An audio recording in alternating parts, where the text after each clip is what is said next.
Hi, it's week 12, I think. I'm going to assume it's week 12. Um, we're moving on. We're moving closer and closer to the end of the semester. So we've really learned a whole bunch of reactions now.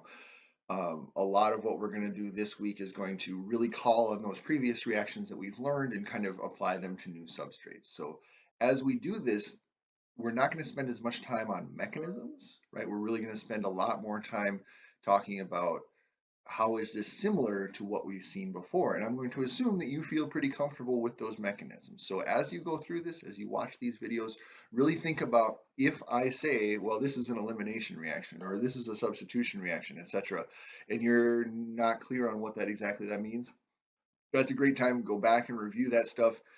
Make sure that you understand what it is that you are seeing and that you could create a mechanism for that, even if I'm not necessarily drawing it out in this particular video. All right, so we're going to start to talk about alkynes, so all triple bonds all the time this week. All right, so the first thing we're going to talk about is alkynes. Right.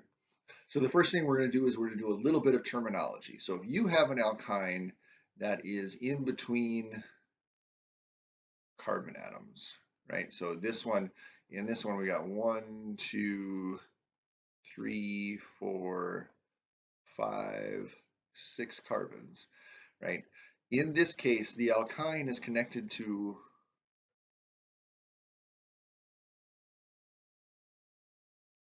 carbons on both sides,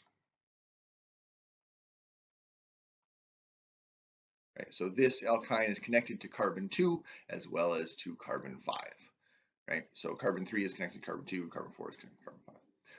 These are called internal alkynes.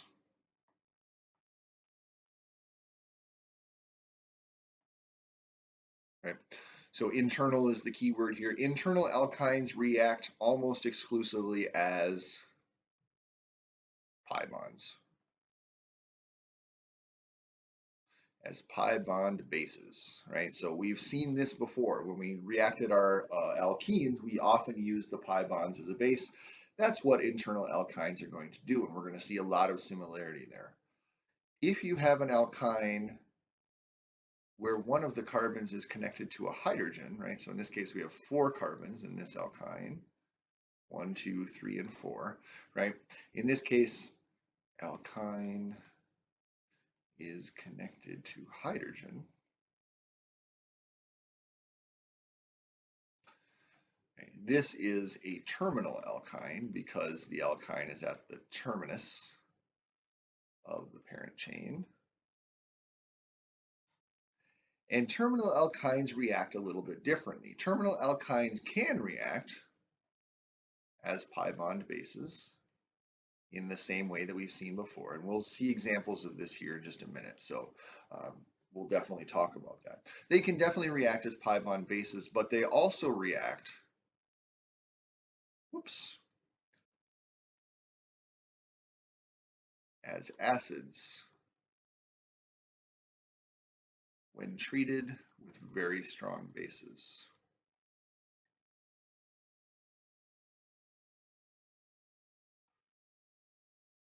Okay, so this is, if we go all the way back to our acid-base chapter, right, we remember that we talked about what are the factors that increase acidity, and one of the things we said was hybridization. So if we have an sp carbon connected to a hydrogen, this is going to be the most acidic type of CH bond. Now, are alkynes strong acids? No, they're absolutely not strong acids, right? We are not saying that these are good acids. We're saying that they are more acidic than other CH bonds, which is a pretty low bar to get over. The nice thing about this is if we treat these with a very strong base, we can remove that hydrogen. So let's do that. So if you take, I'm just going to keep using the same alkyne here, same terminal alkyne. If we take this terminal alkyne and we treat it with a very strong base, so I'm going to choose a very strong base, sodium hydride. Now, you will remember from previous lectures, hopefully, or if you don't, you will remember shortly, that we have a list of 3 very strong bases that we always kind of group together. They are sodium hydride, right, H minus, sodium amide, NH2 minus, or LDA, lithium diisopropyl amide, which is another negatively charged nitrogen, right? So these three are our perfect triumvirate of very strong bases. Whenever you see very strong base, these are the ones you should think of. And what we get is we get a negatively charged carbon plus, of course, the conjugate acid, which is H2 in this case. So that's going to be a gas that's going to go away. We don't really care about that. What we are interested in is we can make this. This is our conjugate base of a terminal alkyne.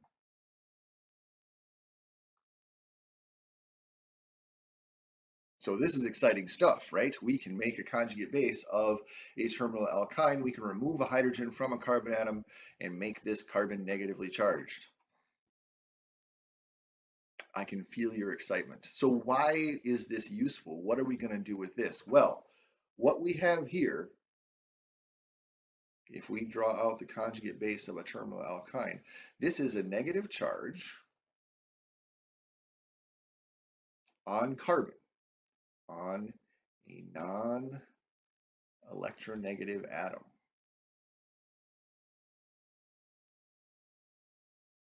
So